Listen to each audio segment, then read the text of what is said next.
ഈശോ മിശിഹായ്ക്ക് സ്തുതിയായിരിക്കട്ടെ. പ്രിയ കൂട്ടുകാരെ, ഞാനിന്ന് നിങ്ങളുടെ മുമ്പിൽ വന്നിരിക്കുന്നത് ഞാൻ ഇന്നലെ പറഞ്ഞതുപോലെ കുറച്ച് വിശ്വസിക്കാൻ നമുക്ക് ഭയം തോന്നുന്ന ഒന്ന് രണ്ട് കാര്യങ്ങൾ നിങ്ങളുമായിട്ട് പങ്കുവയ്ക്കാനാണ്. ഒരു പക്ഷേ നിങ്ങൾ ഇതിനു മുമ്പ് ഇങ്ങനെ കേട്ടിട്ടുണ്ടായിരിക്കാം. എന്തായാലും നിങ്ങളുടെ അറിവിലേക്കായിട്ട് ഞാൻ കൈകാര്യം ചെയ്യേണ്ടി വന്ന ഒരു സംഭവമാണ് പറയുന്നത്. നമുക്ക് ഇപ്പോൾ ഈശോയോട് പ്രാർത്ഥിക്കാം. സങ്കീർത്തനം 97:3 അഗ്നി നമുക്ക് ചുറ്റും കർത്താവ് വയ്ക്കട്ടെ. ഒരു അന്ധകാര ശക്തികളും നമ്മുടെ സംസാരം കേൾക്കാതിരിക്കാനും അതിന് തടസ്സം വരുത്താതിരിക്കാനും സക്രിയ 2:5 രക്തക്കോട്ട നമുക്ക് ചുറ്റും വയ്ക്കുവാൻ നമുക്ക് പ്രാർത്ഥിക്കാം. നമ്മുടെ ചുറ്റും എന്തെങ്കിലും പൈശാചിക രൂപികൾ നമ്മുടെ പ്രവർത്തനങ്ങളെ നോക്കി നിൽക്കുന്നുണ്ടെങ്കിൽ ലൂക്കാ 4:35 വെച്ച് പ്രാർത്ഥിക്കാം. മിണ്ടിപ്പോകരുത്, യേശുവിൻ്റെ നാമത്തിൽ അനങ്ങിപ്പോകരുത്, മിണ്ടിപ്പോകരുത്, ഇവിടെ നിന്ന് പോയിക്കൊള്ളണം എന്ന് നമുക്ക് യേശുവിൻ്റെ വചനം, യേശുവിൻ്റെ നാമത്തിൽ പ്രാർത്ഥിക്കാം. പ്രിയ കൂട്ടുകാരെ, പിതാവായ ദൈവത്തിന്, പുത്രനായ ഈശോയ്ക്ക്, പരിശുദ്ധാത്മാവായ ദൈവത്തിന് അളവില്ലാത്ത ആരാധനകളും സ്തുതികളും നേരുന്നു. മരണം വരെ പിതാ, പുത്ര, പവിത്രാത്മൻ, ത്രിയേക ദൈവം, ഏകദൈവം, അതാണ് നമ്മുടെ ദൈവം എന്ന് ഏറ്റുപറഞ്ഞ് മരിക്കാനുള്ള കൃപ ലഭിക്കാൻ വേണ്ടി നമുക്ക് പ്രാർത്ഥിക്കാം. ഇന്ന് ജൂൺ 1 തിങ്കളാഴ്ച വൈകുന്നേരമാണ് ഞാനിത് റെക്കോർഡ് ചെയ്യുന്നത്. നിങ്ങൾക്കത് എപ്പോഴാണ് ഈ പോസ്റ്റ് ചെയ്ത് അങ്ങോട്ട് വരിക എന്നെനിക്ക് അറിയില്ല. ഇന്നു മുതൽ തിരുഹൃദയത്തിൻ്റെ വണക്കമാസം തുടങ്ങുകയാണെന്നും അതുപോലെ അടുത്ത വ്യാഴാഴ്ച പരിശുദ്ധ കുർബാനയുടെ തിരുനാളാണെന്നും അതിനുശേഷം വരുന്ന വെള്ളിയാഴ്ച തിരുഹൃദയ തിരുനാളും അതിൻ്റെ പിറ്റേ ദിവസം മാതാവിൻ്റെ വിമലഹൃദയ തിരുനാളുമാണ് എന്നൊക്കെ നമ്മൾ പങ്കുവെച്ച് കഴിഞ്ഞതാണ്. ഇന്നു മുതൽ നമ്മൾ 3 ദിവസം ഒരുങ്ങായിരുന്നു പരിശുദ്ധ ദിവ്യകാരുണ്യത്തിന്, പരിശുദ്ധ കുർബാനയെ ഓർത്തുകൊണ്ട്. ഞാൻ ഇന്ന് പറയാൻ പോകുന്നത് പരിശുദ്ധ കുർബാനയോട് ബന്ധപ്പെട്ട, ഈശോയുടെ തിരുഹൃദയത്തോട് ബന്ധപ്പെട്ട 1-2 കാര്യങ്ങളാണ്. ആദ്യത്തെ കാര്യമാണ് ഇന്ന് ഞാൻ പറയാൻ പോകുന്നത്. ഈശോയുടെ തിരുഹൃദയത്തിൻ്റെ ആ പടം നമുക്ക് നോക്കിയാൽ കാണാം. മുള്ളുകളാൽ ചുറ്റപ്പെട്ട ഈശോയുടെ ഹൃദയം, മഞ്ഞ ജ്വാല, മനുഷ്യരോടുള്ള സ്നേഹാഗ്നിജ്വാല, അതുപോലെ ആ ജ്വാലയ്ക്കുള്ളിൽ ഒരു കറുത്ത കുരിശ് കാണും. കൂട്ടുകാരെ, നമ്മൾ വചനം വായിച്ചിട്ടുണ്ട്. കുരിശിലാണ് നമ്മുടെ രക്ഷയിരിക്കുന്നത്. കുരിശിൻ്റെ ഭോഷത്വത്തെക്കുറിച്ച് നമ്മൾ വായിച്ചിട്ടുണ്ട്. നാശത്തിലൂടെ ചരിക്കുന്നവർക്ക് കുരിശിൻ്റെ വചനം ഭോഷത്വമാണ്. രക്ഷയിലൂടെ ചരിക്കുന്ന നമുക്കോ അത് ദൈവത്തിൻ്റെ ശക്തിയത്രേ. കൊറിന്ത്യസ്കാർക്ക് എഴുതിയ ലേഖനത്തിലാണിത് കാണുക. 1-ാം അധ്യായത്തിലെ 18-ാമത്തെ വചനമാണിത്. നാശത്തിലൂടെ ചരിക്കുന്നവർക്ക് കുരിശിൻ്റെ വചനം ഭോഷത്വമാണ്. രക്ഷയിലൂടെ ചരിക്കുന്ന നമുക്ക് ഓരോരുത്തർക്കും അത് ദൈവത്തിൻ്റെ ശക്തിയാണ്. ഇന്ന് ഈശോയുടെ തിരുഹൃദയത്തിൻ്റെ ആ അഗ്നിജ്വാലയ്ക്കുള്ളിൽ കാണുന്ന കുരിശിനെ കുറിച്ചാണ് ഞാനൊരു വലിയ സത്യം നിങ്ങളെ അറിയിക്കുന്നത്. ഈ അടുത്ത ദിവസങ്ങളിൽ ഒരു വ്യക്തി എന്നെ കാണാൻ വന്നിരുന്നു. ഞാൻ വ്യക്തി എന്ന് പറയുന്നത് നിങ്ങൾക്ക് മനസ്സിലാകാതിരിക്കാനാണ്. ഇനി ഏതെങ്കിലും കാരണവശാൽ അത് അറിയാതിരിക്കാൻ അവർക്ക്, അത് ആണാണോ പെണ്ണാണോ, ചെറുപ്പക്കാരാണോ ചെറുപ്പക്കാരിയാണോ, അതൊന്നും ഞാൻ ഇവിടെ പറയുന്നില്ല. ഒരു വ്യക്തി എന്നെ കാണാൻ വന്നു. ഈ വ്യക്തിക്ക് കുറേ ദൈവികമായ പ്രവചനങ്ങളും അതുപോലെ ഓരോ കാര്യങ്ങൾ, ആത്മാക്കളെ, ശുദ്ധീകരാത്മാക്കളെ കാണുന്ന കാഴ്ചയൊക്കെ കാണുന്നുണ്ട്. അതിൻ്റെ ഒരു ക്ലാരിഫിക്കേഷന് വേണ്ടിയാണ് അവർ വന്നത്. പക്ഷെ അവർ വിചാരിച്ചിരിക്കുന്നത് അവരുടെ ആ ഗിഫ്റ്റ് അത് ദൈവത്തിൻ്റെ ഒരു ഗിഫ്റ്റാണെന്ന് തോന്നുന്നില്ല. അത് ഒരു വേറെ എന്തോ നെഗറ്റീവ് എനർജി. അവരങ്ങനെയാണ്, ആ ഭാഷയിലാണ് പറയുക, നെഗറ്റീവ് എനർജി എന്നാണ് അവർ വിചാരിക്കുന്നത്. എന്തായാലും അതിൻ്റെ ഒരു വ്യക്തതയ്ക്ക് വേണ്ടിയാണ് വന്നത്. പ്രിയ സഹോദരങ്ങളെ, ഈ വ്യക്തി ന്യൂജനാണ്, അങ്ങനെ പറയാം, ന്യൂ ജനറേഷനാണ്. അപ്പോൾ ഇങ്ങനെയുള്ള കാര്യങ്ങളൊക്കെ കാണുകയും കേൾക്കുകയും ചെയ്യുമ്പോൾ സില്ലിയായിട്ട് വിടും. ആ പോട്ടെ, എന്താണാവോ. കുറേ കഴിഞ്ഞപ്പോൾ ഇതിനെക്കുറിച്ച് ചിന്തിക്കാൻ തുടങ്ങി. ഞാൻ ഇന്ന് കുരിശിൻ്റെ കാര്യം മാത്രമേ പറയുന്നുള്ളൂ കേട്ടോ. ഈശോയുടെ തിരുഹൃദയ വണക്ക മാസത്തിൻ്റെ ആദ്യ ദിവസം ഞാൻ ഈ കുരിശിൻ്റെ ഒരു ശക്തി, ഒരു ഇടപെടൽ, അത് പറയാനാണ് നിങ്ങളോട് ഇത് പങ്കുവെക്കുന്നത്. അപ്പോൾ ഈ ആൾ ഇങ്ങനെ ഇത് ഓരോരോ കാര്യങ്ങളൊക്കെ കാണാനും കേൾക്കാനും തുടങ്ങിയപ്പോൾ, പണ്ട് ഞാൻ ഈ അവസ്ഥയിലായിരുന്നു, ഇതെന്ത് ഈ കാണുന്നത്, ഇതെന്ത് ഈ പറയുന്നത് എന്നൊക്കെ. ഒരു 10-30 കൊല്ലം കഴിഞ്ഞപ്പോഴാണ് ഞാൻ ഇത്രയ്ക്ക് ബോൾഡായിട്ട് സംസാരിക്കുന്നത്. ഇത് ചെറുപ്രായമല്ലേ, അപ്പം അതുകൊണ്ട് മനസ്സിലാകുന്നില്ല. മാത്രമല്ല, ഈ ലോകത്തിൻ്റേതായിട്ടുള്ള മായാവിലാസങ്ങളിൽ കൂടെയാണ് കടന്നു പോകുന്നത്. അതുകൊണ്ട് പോസിറ്റീവ് എനർജിയെ, അവർ പറയുന്നു പോസിറ്റീവ് എനർജി എന്ന്, ഞാൻ പറയും പരിശുദ്ധാത്മാവിനെ തിരിച്ചറിയാൻ ചിലപ്പോൾ വിഷമിക്കും. കാരണം ആത്മാവിൻ്റെ കൃപയുണ്ട്, പക്ഷെ ജീവിതം വേറൊരു വഴിക്കാണ്. അങ്ങനെ വരുമ്പോൾ ഭയങ്കര ബുദ്ധിമുട്ടാണ്. എന്തായാലും അവസാനം എന്തോ ഉണ്ട് എന്നിൽ എന്ന് മനസ്സിലാക്കാൻ തുടങ്ങിയപ്പോൾ, അതെന്തായിരിക്കും? പോസിറ്റീവാണോ നെഗറ്റീവാണോ? ഇത് നല്ല മെസ്സേജുകളാണോ അതോ നെഗറ്റീവ് എനർജി? അവരുടെ ഭാഷയിൽ നമ്മൾ പറയും, ഞാൻ പറയും സാത്താനാണോ എന്നെ ഭരിക്കുന്നത്, അതോ എനിക്ക് മാനസിക പ്രശ്നങ്ങളുണ്ടോ? ഇതാണ് അറിയേണ്ടത്. എന്തായാലും ആ ആൾ വന്നിരുന്നപ്പോഴേ തന്നെ എനിക്ക് മനസ്സിലായി, അത് പോസിറ്റീവായിട്ടുള്ള പരിശുദ്ധാത്മാവിൻ്റെ ഒരു ഗിഫ്റ്റാണ് വർക്ക് ചെയ്യുന്നത്. പക്ഷേ മനസ്സിലാക്കാൻ സാധിക്കുന്നില്ല. അതിന് കാരണം ഞാൻ പറഞ്ഞല്ലോ. പിന്നെ ഈ ആൾ ഇതറിയാനുള്ള ആകാംക്ഷയാണ്. ഈ വ്യക്തി അങ്ങനെ ചെന്നുപെട്ടത് നെഗറ്റീവ് എനർജി ഉള്ള സ്ഥലങ്ങളിലേക്കാണ്. കാരണം എന്താണ് ഈ നെഗറ്റീവ് എനർജി, എന്താണ് പോസിറ്റീവ് എനർജി, എന്താണ് എന്നിൽ പ്രവർത്തിക്കുന്നത്? ഞാൻ പറയും ഈവിൾ സ്പിരിറ്റ്, ഹോളി സ്പിരിറ്റ് ആണോ എന്നിൽ വർക്ക് ചെയ്യുന്നത്, ഈവിൾ സ്പിരിറ്റ് ആണോ അതോ എനിക്ക് മാനസികമാണോ? ഇതറിയാനുള്ളൊരു ത്വര, ജിജ്ഞാസ, അത് ഇപ്പോഴത്തെ ജനറേഷൻ്റെ ഒരു പ്രത്യേകതയാണല്ലോ. അങ്ങനെ അന്വേഷിച്ച് അറിഞ്ഞ് ചിലപ്പോൾ വലിയ അബദ്ധത്തിലേക്ക് ചെന്ന് ചാടും. ഗൈഡ് ചെയ്യാനായിട്ട് ഒരു പക്വതയുള്ള ആളില്ലെങ്കിൽ. അങ്ങനെ ഈ വ്യക്തി നെഗറ്റീവ് എനർജികൾ എവിടെ വർക്ക് ചെയ്യുന്നുണ്ടോ അവിടങ്ങളിലേക്കെല്ലാം പോകാൻ തുടങ്ങി. പൈസ ഉണ്ടാവാനും ശത്രുക്കളെ നശിപ്പിക്കാനുമൊക്കെ നമ്മുടെ നാട്ടിലെ ആളുകൾ പോകുന്ന ഒരു സ്ഥലമുണ്ട്, ഞാൻ പേര് പറയുന്നില്ല. അതുപോലെ പൂജിക്കാൻ, ആ സ്പിരിറ്റിനെ വെച്ച് പൂജിച്ചാൽ പൈസ ഉണ്ടാകും. അങ്ങനെ നമ്മുടെ നാട്ടിലെ കുറേ കുടുംബങ്ങൾ മാനസിക രോഗങ്ങൾക്ക് അടിമയായിട്ടുണ്ട്. തലമുറയായിട്ട് മാനസിക രോഗങ്ങൾ, അല്ലെങ്കിൽ മന്ദബുദ്ധികൾ, അല്ലെങ്കിൽ വിക്കുള്ളവർ, അല്ലെങ്കിൽ ഡെഫ് ആൻഡ് ഡംബ്, അല്ലെങ്കിൽ ഒരേ ആളുകൾക്ക് തന്നെ കണ്ണുകൾക്ക് പ്രശ്നം, ഇങ്ങനെ പലതരത്തിലും പ്രശ്നങ്ങൾ വന്നിട്ട് മനസ്സിലാകാതെ നമ്മളെ പോലെയുള്ളവരുടെ അടുത്തേക്കൊക്കെ വരും.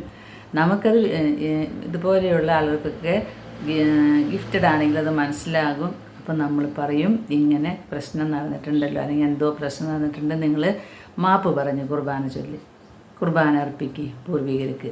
1-ാം പ്രമാണ ലംഘനം വളരെ സീരിയസ് ആയിട്ട് നമ്മൾ കരുതേണ്ടതാണ്. തമ്പുരാൻ തന്നിട്ടുള്ള 10 കൽപ്പനകൾ പാലിക്കാൻ വേണ്ടിയിട്ടാണ് തന്നിരിക്കുന്നത്, ദൈവത്തോടുള്ള സ്നേഹം കാണിക്കാനായിട്ട്. അങ്ങനെ ദൈവവും നമ്മളുമായിട്ട് ഒന്നു ചേരാനാണ്. അതിലാദ്യത്തെ കൽപ്പന തന്നെ ലംഘിച്ചാൽ വലിയ വില കൊടുക്കേണ്ടി വരും. അങ്ങനെ നിസ്സാരമായ മട്ടിൽ എനിക്ക് പൈസ ഉണ്ടാവാൻ, മറ്റുള്ളവരെ നശിപ്പിക്കാൻ, അങ്ങനെയൊക്കെ പോയവർ അവസാനം ചങ്ങലയ്ക്ക് ഇടേണ്ടി വന്നിട്ടുണ്ട്. അല്ലെങ്കിൽ അവരുടെ തലമുറയിൽ മക്കളിലേക്ക് ഇങ്ങനെ പ്രശ്നങ്ങൾ കടന്നു വരും. രോഗപീഠകളായിരിക്കാം, അല്ലെങ്കിൽ വേറെ എന്തെങ്കിലും മാനസിക അസ്വസ്ഥങ്ങളായിരിക്കാം. അപ്പോൾ നമ്മൾ ശ്രദ്ധിക്കണം, ഇങ്ങനത്തെ സ്ഥലങ്ങളിലേക്ക് ജിജ്ഞാസയ്ക്കോ അന്വേഷണത്തിനോ ആണെങ്കിൽ പോകരുത്. കാരണം അവിടെ നിന്ന് എന്ത് എനർജിയാണ് നമ്മൾക്ക് കിട്ടുക എന്ന് പറയാൻ പറ്റില്ല. ഞാൻ ഈ കുട്ടിയുടെ കാര്യമാണ് നിങ്ങളോട് പറയുന്നത്. അങ്ങനെ അന്വേഷിച്ച് ഒരു ഒന്നാന്തരം നെഗറ്റീവായിട്ടുള്ള ഒരു സ്ഥലത്തേക്ക് ചെന്നു. ആ സ്ഥലത്ത് ചെന്നപ്പോൾ ഉണ്ടായ കാര്യമാണ് ഞാനിവിടെ നിങ്ങളോട് പറയുന്നത്. അപ്പോൾ അത് ശരിക്കും സാത്താൻ നമ്മൾ സാത്താൻ സേവമഠം എന്ന് വേണമെങ്കിൽ പറയാം. അവിടെ അതിനെ പൂജിച്ച് പൈസ ഉണ്ടാക്കി കൊടുക്കുന്നു, ശത്രുക്കളെ കൊല്ലുന്നു എന്നല്ല, സഹിപ്പിക്കുന്നു. കൊല്ലാനൊന്നും പറ്റില്ല. അത് ദൈവത്തിൻ്റെ വലിയ അധികാരമാണ്. സഹിപ്പിക്കാം. അങ്ങനെ സഹനം കൂടുമ്പോൾ ആത്മഹത്യ ചെയ്യാം. അങ്ങനെയുള്ള പ്രശ്നങ്ങളൊക്കെ ഉണ്ടാകും. ദൈവത്തിൽ ആശ്രയിച്ച് നിന്നാൽ ദൈവാത്മാവ് നമ്മുടെ കൂടെ ഉണ്ടാകും. ഞാൻ സംഭവത്തിലേക്ക് വരികയാണെങ്കിൽ, ഈ ആൾ കുറച്ച് കൂട്ടുകാരുടെ കൂടെ ഇങ്ങനെയൊരു സ്ഥലത്തേക്ക് ചെന്നു. അന്ന് അവിടെ അവരുടെ ഒരു പരിപാടി ഉണ്ടായിരുന്നു. അതിന് അവർ ബീഫും കായും വെക്കുന്നുണ്ട്. അപ്പം നമുക്കറിയാമല്ലോ, ന്യൂ ജനറേഷൻസിന് അതൊക്കെ ഒരു ഹരമാണ്. അവിടെ ബീഫും കായും ഉണ്ട്, ഇവിടെ മറ്റേതുണ്ട്, ഇവിടെ പായസം ഉണ്ട് എന്നൊക്കെ പറഞ്ഞിട്ട് ഓരോ ഊട്ടുകൾക്ക് നടക്കും. അങ്ങനെയുള്ളൊരിതിൽ ഇവിടുത്തെ കഥ എന്താണെന്ന് അറിയുകയും ചെയ്യാം എന്ന് വിചാരിച്ച് കൂട്ടുകാരുടെ കൂടെ ആൾ പോയി. അങ്ങനെ പോയിട്ട് എല്ലാവരും, കൂട്ടുകാരൊക്കെ പോയത് അവിടെ പൂജ ചെയ്യാനും അതൊക്കെ കഴിക്കാൻ തന്നെയാണ്. പക്ഷെ ഇദ്ദേഹം പോയത് ജിജ്ഞാസ കൊണ്ടും എന്താണ് ഇവിടെ നടക്കുന്നത് എന്നാണ് അന്വേഷിക്കാനാണ് പോയത്. അങ്ങനെ ഈ ന്യൂജൻ അവിടെ പോയപ്പോൾ കൂട്ടുകാരൊക്കെ കയറിപ്പോയി. ഇദ്ദേഹം പുറത്തു നിന്ന് കടക്കാൻ പോകുന്നേ ഉള്ളൂ. ഉടനടി അവിടുത്തെ മെയിൻ ആൾ എന്ന് തോന്നിക്കുന്ന ഒരു ആൾ ഇറങ്ങി വന്ന് ചോദിച്ചു, നീ എന്തിനാ ഇങ്ങോട്ട് വന്നിരിക്കണേ? നിൻ്റെ ഉദ്ദേശം എന്താ എന്ന് ചോദിച്ചു. അപ്പോൾ ഈ വ്യക്തി പറഞ്ഞു, സിമ്പിളി, ഞാൻ ഇതൊക്കെ ഒന്നറിയാനായിട്ട് വന്നിരിക്കുന്നതാണ്. അപ്പോൾ അവർക്കത് വിശ്വസിക്കാൻ പറ്റിയില്ല. അങ്ങനെയല്ല, നീ ഇവിടെ നിൽക്കുന്നത് ഞങ്ങൾക്ക് അപകടമാണ്, ഞങ്ങൾക്ക് നിന്നെ ഉൾക്കൊള്ളാൻ പറ്റില്ല. നിൻ്റെ നെറ്റിയിലുള്ള കുരിശുണ്ടല്ലോ, അത് ഞങ്ങൾക്ക് സഹിക്കില്ല, അതുകൊണ്ട് ഇവിടുന്ന് ഗെറ്റ് ഔട്ട് അടിക്കണം എന്ന് പറഞ്ഞു. ഈ ആളാകെ നിന്ന് വിറങ്ങലിച്ചു പോയി. കാരണം ദൈവമായിരിക്കാം അവിടേക്ക് കൂട്ടിക്കൊണ്ടുപോയത്. അവരിൽ പ്രവർത്തിക്കുന്നത് പോസിറ്റീവാണോ, അതായത് ദൈവാത്മാവാണോ പിശാചാണോ അല്ലെങ്കിൽ മാനസികമാണോ, ഇത് തിരിച്ചറിയാനാണ് ഇദ്ദേഹം ഇങ്ങനെ നടന്നുകൊണ്ടിരിക്കുന്നത്. അപ്പോൾ അതിൻ്റെ ഇടയിൽ ഇങ്ങനെ ഒരു സാത്താൻ്റെ സ്ഥലത്ത് പോയപ്പോൾ സാത്താന് ശുശ്രൂഷ ചെയ്യുന്ന അവിടുത്തെ കർമ്മം ചെയ്യുന്നവർ, അതിൽ ഏറ്റവും വലിയ ആണ് ഇറങ്ങി വന്നിട്ട് ചോദിക്കുന്നത്, നീ എന്തിനാണ് ഇവിടെ വന്നിരിക്കുന്നത്, നിൻ്റെ ഉദ്ദേശം എന്താണ്? എന്നിട്ട് പറയുന്നു, നിൻ്റെ നെറ്റിയിലുള്ള കുരിശുണ്ടല്ലോ, അത് ഞങ്ങൾക്ക് തീരെ പറ്റില്ല, ഞങ്ങൾക്ക് അവിടെ അടുക്കാൻ പറ്റില്ല, നീ ഇവിടെ നിന്ന് ഗെറ്റ് ഔട്ട് അടിക്കണമെന്ന്. അപ്പോൾ അവരുടെ കൂടെ വന്നിട്ടുള്ള കുറേ ആളുകളുണ്ട്, ഫ്രണ്ട്സ്. അവരിൽ ചിലർ ക്രിസ്ത്യാനികളുണ്ട്. അപ്പോൾ ഇയാൾ ചിന്തിക്കുകയാണ്, എന്തുകൊണ്ടാണ് എൻ്റെ അടുത്ത് മാത്രം ഈ കുരിശ് തെളിഞ്ഞു വരുന്നത്? അപ്പോൾ ഇദ്ദേഹം ഇത് കേട്ട ഉടനെ തന്നെ നെറ്റിയിലൊക്കെ തൊട്ട് ഇല്ല ഞാൻ കുരിശൊന്നും ഇട്ടിട്ടില്ല എന്ന്. പക്ഷേ ആ ആൾ പറഞ്ഞു, നിൻ്റെ നെറ്റിയിൽ തെളിഞ്ഞു വരുന്ന കുരിശ് ഞാൻ കാണുന്നുണ്ട്, ആ കുരിശ് ഞങ്ങൾക്ക് പറ്റില്ല, അതുകൊണ്ട് ഇവിടുന്ന് പോകണം. എവിടെ നിന്നാണ് സഹോദരങ്ങളെ ഈ കുരിശ് ഈ നെറ്റിയിൽ വന്നത്? നമുക്ക് ഓരോ പരിശുദ്ധ കുർബാന കഴിയുമ്പോഴും നമുക്കൊരു ആശീർവാദം കിട്ടും. കുരിശടയാളം വഴിയായി നാം എന്ന് പറഞ്ഞിട്ടൊരു പാട്ടുണ്ട്, അല്ലെങ്കിൽ അതിൻ്റെ പ്രാർത്ഥനാ രൂപമുണ്ട്. വിശുദ്ധ കുരിശിൻ്റെ മുദ്രയാൽ നിങ്ങൾ മുദ്രിതമാക്കുന്നു എന്ന് പറഞ്ഞിട്ടുള്ള ഒരു പ്രാർത്ഥന. ഈ കുരിശടയാളം പരിശുദ്ധ കുർബാനയുടെ അവസാനത്തിൽ അച്ഛൻ ആശീർവദിച്ച് കുരിശടയാളം എന്ന് പറയുമ്പോൾ മാലാഖമാരിങ്ങനെ ഇറങ്ങും. പരിശുദ്ധ തൃത്വം സ്വർഗം വിട്ട് ഭൂമിയിലേക്ക് ഇറങ്ങും. എന്നിട്ട് പരിശുദ്ധ തൃത്വത്തിൻ്റെ അവസാനത്തെ ആശീർവാദമാണ്, അന്നത്തെ ദിവസത്തേക്കുള്ള എനർജിയാണ് നമുക്ക് ലഭിക്കുന്നത്. ഓരോ മാലാഖമാരും വന്ന് നമ്മുടെ നെറ്റിത്തടത്തിലൊരു കുരിശടയാളമിടും. അതുകൊണ്ട് പരിശുദ്ധ കുർബാനയ്ക്ക് ഈ കുരിശടയാളം എന്ന പാട്ട് പാടുമ്പോൾ ഉടനടി നമ്മൾ ശിരസ് നമിച്ച് ഒപ്പം കുരിശ് വരയ്ക്കും. ആ സമയത്ത് പരിശുദ്ധ തൃത്വം അന്തിമ ആശീർവാദം തരുന്ന സമയമാണ്. മാലാഖമാർ വന്ന് എല്ലാവരുടെ നെറ്റിത്തടത്തിലും കുരിശ് ഇട്ടു പോകും. കൂട്ടുകാരെ, നിങ്ങൾ യോഗ്യതയോടു കൂടിയാണ് ഇത് അർപ്പിച്ചെങ്കിലും യോഗ്യതയോടു കൂടെ അല്ലെങ്കിലും നിങ്ങൾക്ക് കുർബാനയുടെ സമയത്ത് പല വിചാരങ്ങൾ വന്നിട്ടുണ്ടെങ്കിലും വന്നിട്ടില്ലെങ്കിലും കുരിശടയാളം നിങ്ങളുടെ നെറ്റിത്തടത്തിലുണ്ടായിരിക്കും. നിങ്ങൾ പാപിയാണെങ്കിലും നിങ്ങൾ പാപിയല്ലെങ്കിലും അഭിഷിക്ത പുരോഹിതൻ കുരിശടയാളം എന്ന ആ ഒരു പാട്ടും അല്ലെങ്കിൽ ആ ഒരു പ്രാർത്ഥന ചൊല്ലുമ്പോൾ സ്വർഗം വിട്ട് മാലാഖമാർ ഇറങ്ങി വരും. പരിശുദ്ധ തൃത്വം ആശീർവാദം തരും. എല്ലാവരുടെ നെറ്റിത്തടത്തിലും കുരിശിൻ്റെ മുദ്രയുണ്ടാകും. ആ മുദ്ര അവിടെ കിടക്കും. അന്ധകാര ശക്തികൾക്ക് അത് തിരിച്ചറിയാൻ കഴിയും. ആ കുരിശിൻ്റെ മുദ്രയാണ് മാമോദീസ മുങ്ങിയപ്പോൾ നമ്മുടെ നെറ്റിത്തടത്തിൽ വരച്ച കുരിശിൻ്റെ മുദ്ര. അത് കഴിഞ്ഞ് സ്ഥൈര്യലേപനത്തിന്, അത് കഴിഞ്ഞ് പരിശുദ്ധ കുർബാന സ്വീകരണത്തിന്, അത് കഴിഞ്ഞ് ഓരോ പരിശുദ്ധ കുർബാനയിലും ഈ മുദ്ര എന്നും ഈ മുദ്രയിട്ടുകൊണ്ട് നമ്മെ പ്രൊട്ടക്റ്റ് ചെയ്യാണ്.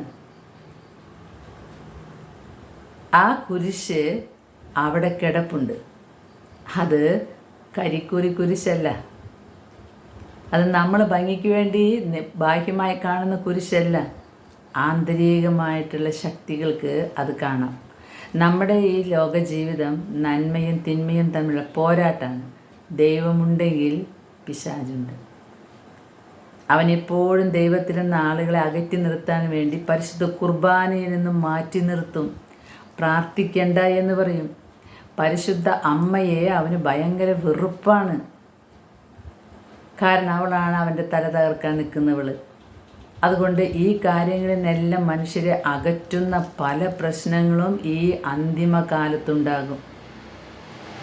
അവൻ ആളുകളെ അവൻ്റെ കണക്ഷനിലേക്ക് ആക്കുവാൻ ഓടി നടക്കുന്ന, പതിര് പോലെ മനുഷ്യരെ പാറ്റാൻ നടക്കുന്ന കാലമാണിത്.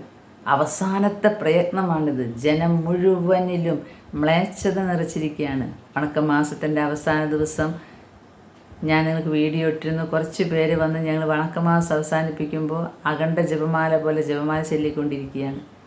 പരിശുദ്ധ അമ്മയും ഈശോയും വളരെ ദുഃഖത്തോടുകൂടെ കാണിച്ചു തന്നൊരു ദർശനമുണ്ട്. ഈയാമ്പാറ്റുകളും മഴ കഴിഞ്ഞ് ഭൂമിയിലേക്ക് എങ്ങനെ പൊന്തും അതുപോലെ പിശാച് സകലരിലും ആവസിച്ചു എന്നാണ് പറയുന്നത്. മനുഷ്യർ ചെയ്യുന്ന പാപങ്ങളും മ്ലേച്ഛത നിറഞ്ഞ പാപങ്ങൾ സ്വയം ചെയ്യുന്നതല്ല. ഇല്ലാത്ത സുഖങ്ങൾ പിശാച് അവരുടെ മനസ്സിൽ കൊടുത്തുകൊണ്ട് ഇല്ലാത്ത സുഖം അനുഭവിക്കാൻ അവർ മ്ലേച്ഛത ചെയ്തുകൊണ്ടിരിക്കുക. പ്രിയ കൂട്ടുകാരെ, ഫാത്തിമയിൽ അമ്മ പറഞ്ഞു, അവസാന നാളുകളിൽ അശുദ്ധി എന്ന പാപം മൂലമാണ് എൻ്റെ പുത്രൻ ലോകത്തെ നശിപ്പിക്കുക. അതുകൊണ്ട് അമ്മ പറഞ്ഞ് പ്രാർത്ഥിക്ക്, പരിഹാരം ചെയ്യുന്നു. നമ്മുടെ യുവാക്കളെ യുവതികളെയൊക്കെ അവൻ കൈയടക്കി വെച്ചിരിക്കുകയാണ്. ഇങ്ങനെ ചെയ്താൽ എന്താ കുഴപ്പം, ഇങ്ങനെ ചെയ്താൽ എന്താ കുഴപ്പം, മറ്റതൊക്കെ ഓൾഡ് ജനറേഷനല്ലേ, ഇതല്ലേ ന്യൂ ജൻ ഇതാണ്. എല്ലാ കൽപ്പനകളും ലംഘിക്കാൻ അവൻ ഈ യുവജനങ്ങളെ, അത് വിചാരിച്ച് യുവജനങ്ങളെ മാത്രമല്ല കുടുംബനാഥന്മാരെയും മധ്യവയസ്കരെയും എല്ലാം ഇന്ന് പിശാച് ആവസിച്ച് അവനാണ് ഇപ്പോൾ കാര്യങ്ങൾ ചെയ്തുകൊണ്ടിരിക്കുന്നത്. മനുഷ്യരല്ല. മനുഷ്യർക്ക് ഇങ്ങനത്തെ കാര്യങ്ങളൊന്നും ചെയ്യാൻ പറ്റില്ല. നമ്മുടെ നെറ്റിത്തടത്തിലുള്ള കുരിശ് നമ്മളെ എത്രമാത്രം പ്രൊട്ടക്റ്റ് ചെയ്യുന്നുണ്ട്. നമ്മൾ അത്രമാത്രം പ്രാർത്ഥിച്ചില്ലെങ്കിലും ഇത് പ്രാർത്ഥനയിൽ നിന്നൊക്കെ വിട്ടുപോയ ആളാണ്. മുമ്പ് പ്രാർത്ഥന ഉണ്ടായിരുന്നു, പിന്നെ വിട്ടുപോയി. അത് വേറെ ഓരോ കാരണങ്ങളെ കൊണ്ട്. പക്ഷേ ആ മുദ്രയുണ്ടല്ലോ, കുരിശിൻ്റെ മുദ്ര, ഈശോയുടെ തിരുഹൃദയത്തിൽ ജ്വലിക്കുന്ന സ്നേഹാഗ്നിജ്വാലയുടെ ഇടയിൽ കാണുന്ന കറുത്ത കുരിശുണ്ടല്ലോ, രക്ഷാകര കർമ്മത്തിൻ്റെ പൂർത്തീകരണം നടന്ന കുരിശ്. ആ കുരിശ് നമ്മുടെ നെറ്റിത്തടത്തിൽ വരച്ചാൽ സാത്താൻ അത് തിരിച്ചറിയും. ഞാൻ ഈ കാര്യം കേട്ടിട്ട് ഞെട്ടിപ്പോയി. കാരണം ഞാൻ അവരോട് ചോദിച്ചു, ഇതെന്തിനാ ഇങ്ങനത്തെ സ്ഥലങ്ങളിലേക്കൊക്കെ പോയത്? അപ്പോൾ പറഞ്ഞു, വെറുതെ എന്താണെന്നറിയാൻ. ഒരു കാര്യം എന്തായാലും മനസ്സിലായില്ലേ, നിന്നിൽ വർക്ക് ചെയ്യുന്നത് ഹോളി സ്പിരിറ്റാണ്, അല്ലാതെ മാനസികമല്ല, ഈവിൾ സ്പിരിറ്റും അല്ല. ഈവിൾ സ്പിരിറ്റിന് ഈ വ്യക്തി എവിടെ പോയാലും അവരുടെ ഗ്രൂപ്പിലേക്ക് ഇതിനെ കടത്തില്ല. എന്നിട്ട് ഇതിന് ശേഷം ഈ ആൾ വേറെ ഒരു സ്ഥലത്തേക്ക് ചെന്നു. അത് കൂട്ടുകാർ, ജോലിക്കാർ. അപ്പോൾ അതിൽ 666 എന്ന അടയാളം അവരുടെ ജോലിക്കാർക്ക് ഉപയോഗിക്കുന്നതായിട്ട് കണ്ടു.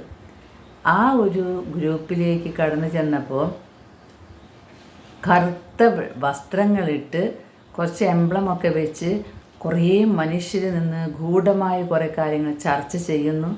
പിന്നെ ഈ സിനിമയൊക്കെ ഇത് കണ്ടതിന് ശേഷം ഇത് യാഥാർത്ഥ്യത്തിലേക്ക് കണ്ട് മനസ്സിലാക്കിയിട്ടായിരിക്കും സിനിമകൾ വന്നിട്ടുണ്ടാകാം.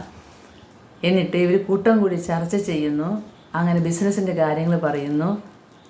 അതിനുശേഷം കറുത്ത ഡ്രസ്സ് ഇട്ട ആൾ വീണ്ടും ഈ വ്യക്തിയുടെ അടുത്തേക്ക് വന്നു, ജനലേക്ക് പുറത്താൻ നിൽക്കണം. എന്നിട്ട് ചോദിച്ചു, നിനക്കെന്താ ഇവിടെ കാര്യം എന്ന്. അപ്പോഴും ഈ ആൾ പറഞ്ഞു, ജസ്റ്റ് ഞാൻ അറിയാൻ വേണ്ടി വന്നത്, എല്ലാം പഠിക്കാൻ വേണ്ടി. അപ്പോൾ അയാൾ പറഞ്ഞു, അല്ലല്ലല്ല, നീ പഠിക്കാൻ വേണ്ടിയല്ല വന്നത്. അങ്ങനെയാണെങ്കിൽ നിൻ്റെ കൂടെ നീ 10 പേരെ എന്തിനാ കൊണ്ടുവന്നിരിക്കുന്നത്? കൂടെ 10 പേരെ കൊണ്ടുവന്നിരിക്കുന്നു. ഇവരാകെ അതിശയിച്ചു പോയി. അവർ പറഞ്ഞു, നോ, ഞാൻ തന്നെ വന്നിട്ടുള്ളൂ ഇവിടെ, ഞാൻ ഒരാളെയും കൂട്ടി വന്നിട്ടില്ല, എനിക്ക് വേറെ കൂടെ ഉദ്ദേശങ്ങളൊന്നുമില്ല, നിങ്ങളുടെ കാര്യങ്ങൾ അറിയുക. അപ്പോൾ ആ മനുഷ്യന് പറഞ്ഞു, കറുത്ത നീളമുള്ള ഡ്രസ്സിട്ട ആ ഗ്രൂപ്പിലത്തെ ഒരാൾ വന്ന് പറഞ്ഞു, ഒരിക്കലുമില്ല. അവരുടെ പിണിയാളുകളോട് പറഞ്ഞു, ആളെ പിടിച്ച് പുറത്താക്ക് എന്ന്. അവരിവിടെ നിന്നാൽ നമ്മുടെ കാര്യങ്ങളൊന്നും നടക്കില്ല, കാരണം 10 പേരെയും കൊണ്ടാണ് വന്നിരിക്കുന്നത്. പ്രിയ കൂട്ടുകാരെ, പരിശുദ്ധ അമ്മയുടെ ഭക്തയായിരുന്നു. ഈശോയുടെ ആരാധനകൾക്ക് മുന്നേ നിന്ന ആളായിരുന്നു. വിശുദ്ധന്മാർ, 2-3 വിശുദ്ധന്മാർ, പെറ്റ് വിശുദ്ധന്മാർ എപ്പോഴും ഓർത്ത് പ്രാർത്ഥിക്കുന്ന ആളാണ്. എല്ലാവരും കണക്ക് കൂട്ടുമ്പോൾ 5-10 ആൾ ചുറ്റും നിൽക്കുന്നുണ്ട് എന്നതാണ് ഈ വ്യക്തിക്ക് കിട്ടിയ തിരിച്ചറിവ്. നമ്മളറിയുന്നില്ല സഹോദരങ്ങളെ, നമ്മൾ വിശുദ്ധന്മാരെ വിളിക്കുമ്പോൾ, പരിശുദ്ധ അമ്മയെ വിളിക്കുമ്പോൾ, മാലാഖമാരെ വിളിക്കുമ്പോൾ ഓൺ ദ സ്പോട്ട് അവരവിടെ വരികയാണ് നമ്മുടെ അടുത്ത്. നമ്മുടെ പോലെയല്ല, ഇങ്ങോട്ട് വിളിച്ചാൽ അങ്ങോട്ട് പോകുന്നതല്ല അവർ. അല്ലെങ്കിൽ ഒരു വിളിക്കുമ്പോൾ അവിടെ ഇരിക്കട്ടെ, കുറച്ച് കാര്യങ്ങൾ കഴിയാണ്ട് എന്നിട്ട് വരാം എന്ന് പറയുന്നവരല്ല. പേരെടുത്ത് വിളിച്ചാൽ നമ്മുടെ കാവൽ മാലാഖ എപ്പോഴും ഉണ്ട് നമ്മുടെ കൂടെ. അതുപോലെ പരിശുദ്ധ അമ്മ, വിശുദ്ധ മിഖായേൽ, റഫായേൽ, സെറാഫിം, കെരൂബുകൾ, പ്രാഥമികന്മാർ, മുഖ്യദൂതന്മാർ, നാദാകൃത്യന്മാർ, ബലവത്തുക്കൾ, എല്ലാ മാലാഖമാരും നവവൃന്ദ മാലാഖമാരെ എന്ന് വിളിച്ചാൽ അവർ നമ്മുടെ ചുറ്റും ഉണ്ടാകും. അപ്പോൾ നമ്മുടെ ചുറ്റും കുറേ ആളുകളുണ്ട്. ഇത് കെട്ടുകഥയൊന്നുമല്ല, ഇത് ആരെങ്കിലുമൊക്കെ ചരിത്രത്തിൽ എഴുതി വെച്ച കാര്യമില്ല, ലൈവിൽ ഇപ്പം നടക്കുന്നതാണ്. ഇത് അമേരിക്കയും ഭൂഗോളത്തിലെ അപ്പുറത്തുള്ള രാജ്യങ്ങളൊന്നുമല്ല. അവിടെയൊക്കെയല്ലേ എന്ന്. നമ്മുടെ കേരളത്തിലെ ഒരു കുഗ്രാമത്തിൽ നിന്ന് വരുന്ന ഒരു വ്യക്തിക്ക് ഇതുപോലെ അനേകം മക്കൾക്ക് ഇങ്ങനെയുള്ള കാര്യങ്ങളുണ്ടാകുന്നത്. കുറേ പേര് എന്നെ ഇപ്പോൾ വന്ന് കാണുകയാണ്, ഞാൻ ഈ ആത്മാക്കളെ കാണുന്നതുകൊണ്ട്. പ്രിയ സഹോദരങ്ങളെ, ദൈവത്തിൻ്റെ ദർശനങ്ങൾ കിട്ടുമ്പോൾ അത് ദൈവിക ദർശനമാണെന്ന് തിരിച്ചറിയാതിരിക്കുമ്പോൾ പതുക്കെ നമ്മൾ അത് ഈവിൾ സ്പിരിറ്റാണ് വർക്ക് ചെയ്യുന്നതെന്ന് വിചാരിച്ച് അതിനോടനുബന്ധിച്ച് നീങ്ങിപ്പോകാനും ഇടയുണ്ട്. അതുകൊണ്ട് നമുക്ക് വിശ്വസിക്കാം, നമുക്ക് കാണാൻ കഴിയാത്ത കുറേ ശക്തികൾ നമ്മുടെ ദൈവത്തിൻ്റെ മക്കളെ വഴിതെറ്റിക്കാനായിട്ട് ഈ ലോകത്ത് മുഴുവൻ നിറഞ്ഞു കഴിഞ്ഞു. ആ ഒരു കണ്ണുകൊണ്ട് വേണം നമ്മൾ പ്രാർത്ഥിക്കാൻ. ഇതുപോലെ അവൻ്റെ ചങ്ങലയ്ക്ക് അടിമപ്പെട്ട അനേകം മക്കളെ നേടിയെടുക്കാൻ പരിഹാരം ചെയ്യണം, പ്രാർത്ഥിക്കണം. പരിശുദ്ധ കുർബാന, അതാണ് അവന് സഹിക്കാൻ പറ്റാത്തത്. കുരിശ് അവന് കണ്ടുകൂടാ. കൂട്ടുകാരെ, അടുത്ത ഒരു സംഭവം 3 കാര്യങ്ങളാണ് ഞാൻ അറിഞ്ഞത്. ഒന്ന് ഞാനിപ്പോൾ ഇവിടെ പറഞ്ഞു വെക്കുകയാണ്. ഈ തിരുഹൃദയ വണക്കമാസത്തിൽ നമുക്കിത് ആലോചിക്കാം. ഈശോയുടെ കത്തിജ്വലിക്കുന്ന ഹൃദയത്തിൻ്റെ ഉള്ളിലൊരു കുരിശുണ്ട്. ആ കുരിശാണ് നമുക്ക് രക്ഷ നേടുത്തുന്നത്. ആ കുരിശടയാളം നെറ്റിത്തടത്തിൽ വരയ്ക്കാൻ മറക്കരുത്. ഓരോ പരിശുദ്ധ കുർബാനയ്ക്കും ഓടിയണയുക. നിൻ്റെ ഗുണം നോക്കിയിട്ടൊന്നല്ല കൃപ തരുന്നത്. മാപ്പാക്കണേ കർത്താവേ, തെറ്റിപ്പോയി കർത്താവേ എന്ന് പറഞ്ഞാൽ പിതാവ് ഇറങ്ങി വരും, പുത്രൻ്റെ ബലി നടക്കും, കുരിശിൻ്റെ മുദ്രയിടും. ആ മുദ്ര നമ്മെ എല്ലാ അന്ധകാര ശക്തികളിൽ നിന്നും മോചിപ്പിക്കും. ദൈവം നമ്മെ അനുഗ്രഹിക്കട്ടെ. ഈശോയുടെ തിരുഹൃദയത്തിന് എല്ലാവരേക്കാളും ഉപരിയായി, എല്ലാത്തിനേക്കാളും ഉപരിയായി നമുക്ക് സ്നേഹിക്കാം. കാരണം നമ്മുടെ സ്നേഹം കിട്ടുന്നത് നോക്കി യാചിച്ചിരിക്കുന്നൊരു ഭിക്ഷക്കാരനെ പോലെ നമ്മുടെ അടുത്ത് നിൽക്കുന്ന നമ്മുടെ ദൈവമാണ് ഈശോയുടെ തിരുഹൃദയം. നമുക്ക് ഈശോയെ സ്നേഹിക്കാം. I love you Jesus. ഞാൻ പാപിയാണെങ്കിലും ഞാൻ നിന്നെ സ്നേഹിക്കുന്നു. എല്ലാത്തിനേക്കാളും മേലായി ഞാൻ നിന്നെ സ്നേഹിക്കുന്നു കർത്താവേ എന്ന് നമുക്ക് ഏറ്റുപറയാം. ആമീൻ.